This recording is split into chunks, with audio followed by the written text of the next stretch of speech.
I wasn't born rich. I wasn't born smart. In fact, most people told me I'd never make it. I grew up in a tiny council flat in Hackney, East London. Money was always tight. Life was cold, and opportunities were almost non-existent. But something inside me refused to quit. I didn't just want to survive, I wanted to win. And from the very start, I knew I had to fight harder than anyone else, work smarter than anyone else, and never accept being overlooked. I was born in 1947. My father was a tailor's assistant, working long hours for very little. My mother stretched every penny just to keep food on the table. I remember staring out the window as a kid, seeing other children ride shiny new bicycles while I wore patched-up shoes. I hated that feeling of being powerless. I hated watching my parents struggle. That anger, that frustration, it lit a fire in me. By the time I was 12, I decided I couldn't wait for life to hand me anything. I went to the market and started selling vegetables. Some people ignored me. Some laughed. But some handed over coins, and with each small sale, I tasted freedom. That was the moment I realized, if you wait for opportunity, it might never come. So I had to create it myself. Asterisk. School never worked for me. I wasn't the brightest. Teachers said I was average, unremarkable. One even told me, "You'll never make anything of yourself." At 16, I walked away. I left the classroom, the books, the rules. I had nothing but determination. I took a small job at the civil service, but it was soul-crushing, filing papers, staring at numbers. I knew that wasn't my life. I saved every penny I could, and eventually I scraped together 50 pounds. That bought me a battered old van. From the back of that van, I started selling car aerials and electrical goods, going door to door. Rain, shine, rejection after rejection. I didn't care. That van was my ticket out of poverty, and I wasn't going to waste it. After a while, selling from the van was good, but I wanted more. I wanted to create a real business. So, I registered my company, Amstrad, short for Allen Michael Sugar Trading. At first it was small.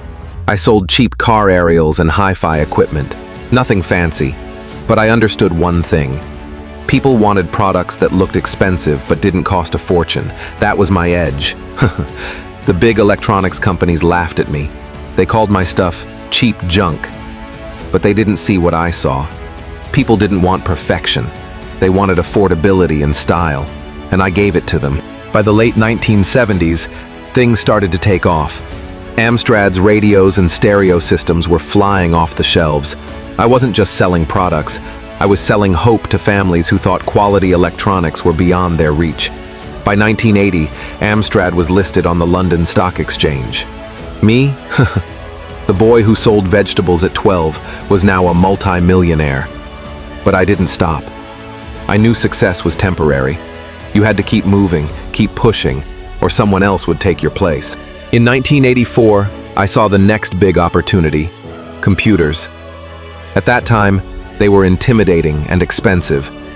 Most people thought a computer was only for scientists or wealthy families. I thought differently. I wanted to put computers in every home, so we created the Amstrad CPC 464, a complete home computer bundled with a monitor and tape deck. Affordable, simple, and perfect for families. Millions were sold. Kids typed their first lines of code on Amstrads. Teachers used them in classrooms. I wasn't just selling machines, I was shaping a generation. Then came satellite television. Sky TV needed millions of satellite dishes and receivers. I saw the opportunity and delivered. At unbeatable prices, Amstrad supplied millions across Britain. This deal made me a billionaire. From a council flat to owning a company that shaped homes and schools across Europe. It was surreal, but I knew one thing. The moment you stop hustling, you start falling behind. Success isn't just about making money. It's about vision, timing, and courage. And I had all three. Of course, success isn't forever.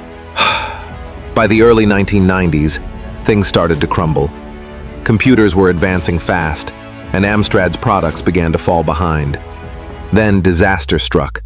Our hard drives were faulty, and thousands were returned. Suddenly, the empire I built was shaking. Share prices dropped, investors panicked, critics wrote me off, newspapers said I'd failed. I won't lie, it hurt. But failure never scared me. What scared me was giving up. I decided then that I wouldn't let Amstrad, or me, die quietly. I would fight, I would adapt, I would survive. Where others saw the end, I saw opportunity. I diversified. I invested in property, media, and other ventures. I didn't cling to the past. I created a new future. Then, in 2005, I stepped into a new arena, television, the Apprentice UK. Every week, young entrepreneurs competed for the chance to work with me. Millions tuned in, captivated by my honesty and no-nonsense style. My words, "You're fired," became legendary. Some said I was harsh. I say I was realistic. Life doesn't hand out success, you take it. And on that show, I could teach people the same lesson I learned on Hackney streets. Hustle, courage, and determination will always pay off. Where others saw the end, I saw opportunity. I diversified. I invested in property, media, and other ventures. I didn't cling to the past. I created a new future. Then, in 2005, I stepped into a new arena, television, the Apprentice UK. Every week, young entrepreneurs competed for the chance to work with me. Millions tuned in, captivated by my honesty and no-nonsense style. My words, "You're fired," became legendary. Some said I was harsh. I say I was realistic. Life doesn't hand out success, you take it. And on that show, I could teach people the same lesson I learned on Hackney streets. Hustle, courage, and determination will always pay off. In 2009, I received one of the greatest honors of my life. I was appointed to the House of Lords, proudly. Lord Sugar of Clapton, thoughtful. Imagine that. The boy who sold vegetables at 12, the van boy from Hackney, now walking through Parliament, advising on business and policy. It was surreal, but also deeply satisfying. I had proved that where you start does not determine where you end, and I knew my story could inspire others. You don't need money, connections, or perfect grades. You need grit, vision, and refusal to quit. Looking back now, I realize something important. Wealth isn't the real measure of success.